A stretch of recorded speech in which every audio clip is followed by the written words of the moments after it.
हिंदू साहिबान नहीं समझे गीता वेद पुराण भाग 1। नमस्कार दर्शकों, आज दुनिया भर में धर्म के नाम पर पाखंड और अंधविश्वास फैला हुआ है, जिससे मानव को कोई सुख प्राप्त नहीं हो रहा। वहीं पाखंड और अंधविश्वास से मुक्ति दिलाने तथा मानव को धर्म ग्रंथों के सत्य ज्ञान यानी तत्व ज्ञान से परिचित कराने के लिए संत रामपाल जी महाराज द्वारा लिखित पुस्तकों का प्रचार उनके अनुयायियों द्वारा देश हो या विदेश, गांव, नगर, कस्बों, शहरों में घर घर जाकर किया जा रहा है। तो वहीं सोशल मीडिया के इस दौर में सोशल मीडिया के माध्यम से भी इन पुस्तकों का प्रचार उनके समर्थकों द्वारा किया जा रहा है, जिससे लोग पाखंडवाद, अंधविश्वास, शास्त्र विरुद्ध कर्मकांडों को त्याग कर सतमार्ग ग्रहण कर सकें।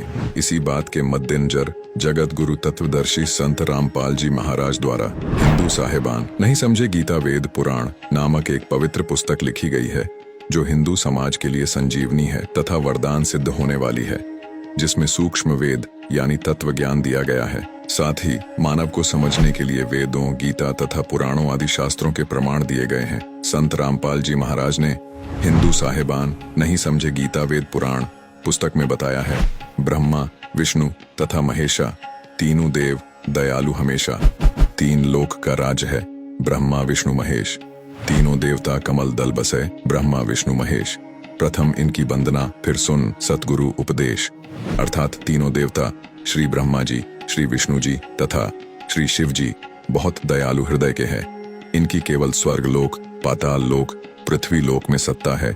ये तीन लोक के मालिक हैं, परंतु लोक तो बहुत सारे हैं, जिनका मालिक परम अक्षर ब्रह्म है, जिसकी सत्ता तीनों लोकों समेत सब पर है। मोक्ष प्राप्ति के लिए प्रथम इन तीनों देवताओं की वंदना अर्थात मान सम्मान यानी साधना करनी होती है।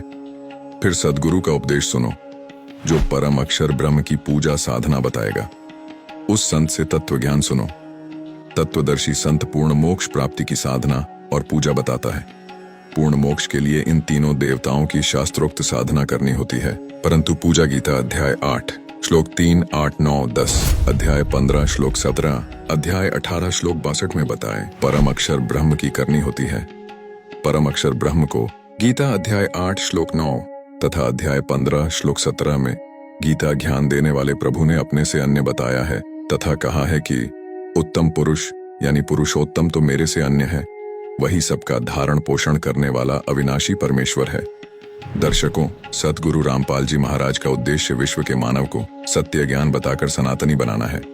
संत रामपाल जी कहते हैं कि हमारा पिछला इतिहास बताता है कि पहले केवल एक आदि सनातन पंथ अर्थात धर्म था। उस समय सतयुग में मानव समाज शास्त्रोक्त साधना करता था। पांचों वेदों ऋग्वेद, यजुर्वेद, सामवेद, अथर्ववेद तथा सूक्ष्म वेद शास्त्र थे।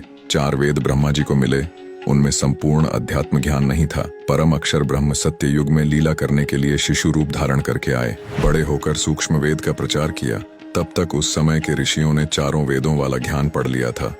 सूक्ष्म वेद वाला कुछ ज्ञान 4 वेदों में न होने के कारण उसको गलत माना, इसलिए सूक्ष्म वेद को धीरे धीरे छोड़ दिया।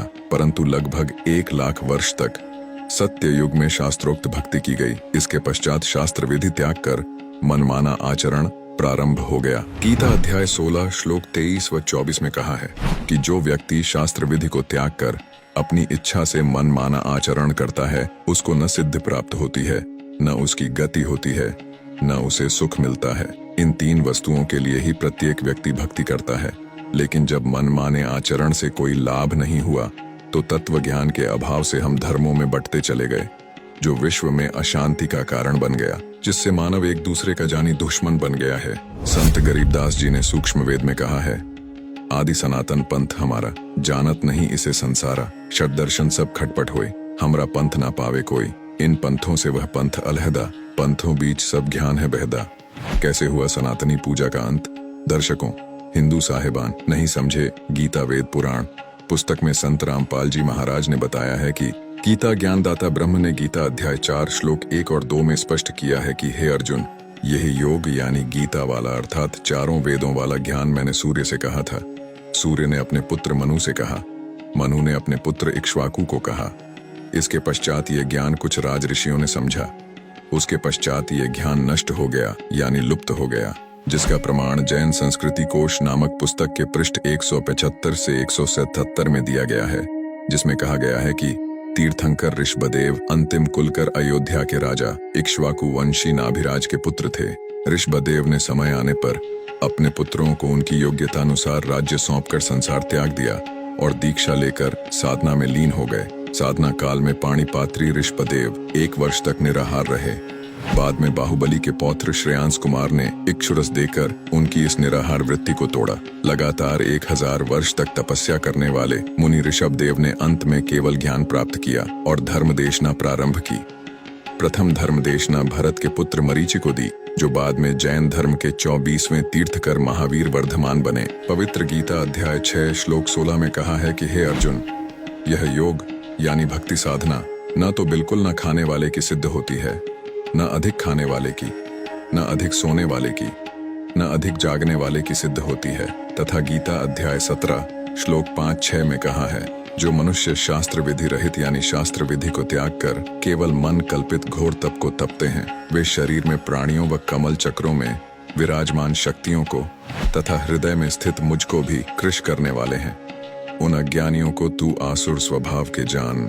यहाँ विचार करने वाली बात है कि श्री ऋषभदेव जी ने गीता ज्ञान यानी वेदों शास्त्रों में बताई साधना के विपरीत शास्त्र विधि को त्याग कर मनमाना आचरण निराहार तपस्या अपनी इच्छा से किया, जिससे कोई लाभ नहीं हुआ न होना था, क्योंकि उपरोक्त गीता शास्त्र के उल्लेख से स्पष्ट हो जाता है कि इक्ष्वाकु वंशी नाभिराज तक वेदों यानी गीता वाले ज्ञानानुसार पूजा की जाती थी, लेकिन उसके पुत्र ऋषभदेव जी से शास्त्र विरुद्ध मनमाना आचरण प्रारंभ हुआ।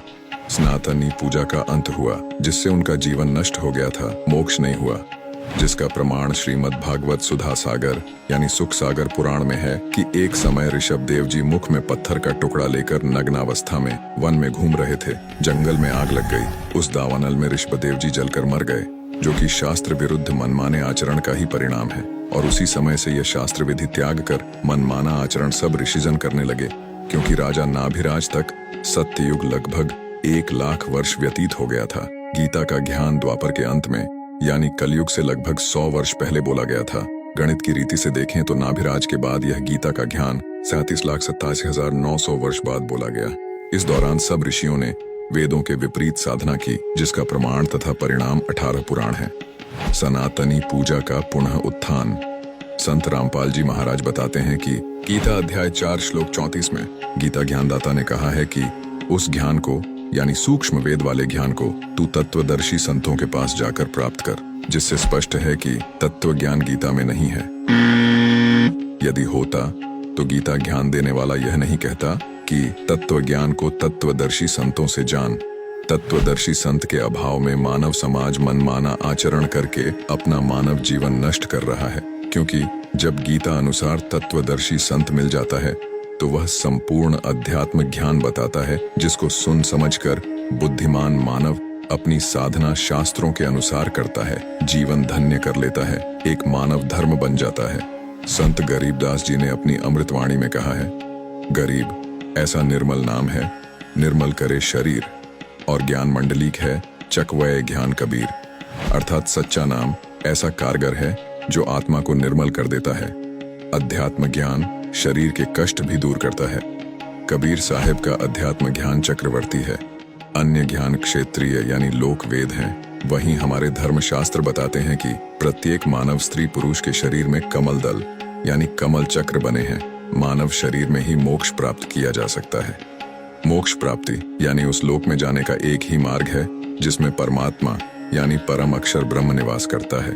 वह स्थान वह परम पद है जिसके विषय में गीता अध्याय 15 श्लोक 4 में कहा है कि तत्व ज्ञान प्राप्त होने के पश्चात परमेश्वर के उस परम पद की खोज करनी चाहिए, जहां जाने के पश्चात साधक फिर लौटकर संसार में कभी नहीं आते।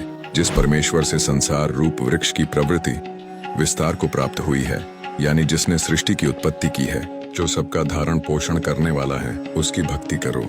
दर्शकों, वर्तमान समय में जगत गुरु तत्वदर्शी संत रामपाल जी ही गीता अनुसार तत्वदर्शी संत हैं, जो सूक्ष्म वेद के साथ साथ सर्वधर्म ग्रंथों का यथार्थ ज्ञान अर्थात तत्व ज्ञान बता रहे हैं और परम अक्षर ब्रह्म की वास्तविक शास्त्र अनुकूल भक्ति विधि बताते हैं, जिसका संकेत गीता अध्याय 17 श्लोक 23 में किया गया है, जिससे मानव को लाभ होते हैं, जिससे सनातनी पूजा का एक बार पुनः उत्थान संत रामपाल जी महाराज के दिए जा रहे तत्व ज्ञान से हो रहा है। अतः आप सभी से निवेदन है कि संत रामपाल जी महाराज द्वारा दिए जा रहे तत्व ज्ञान को जाने, समझे और शास्त्रोक्त भक्ति विधि अपनाएं। आपको यह तत्व ज्ञान जगत गुरु तत्वदर्शी संत रामपाल जी महाराज द्वारा लिखित पवित्र पुस्तक हिंदू साहेबान नहीं समझे गीता वेद पुराण में जानने को मिलेगा, जिसे आप जगत गुरु रामपाल जी .org वेबसाइट से तथा संत रामपाल जी महाराज ऐप से डाउनलोड करके पढ़ सकते हैं। धन्यवाद।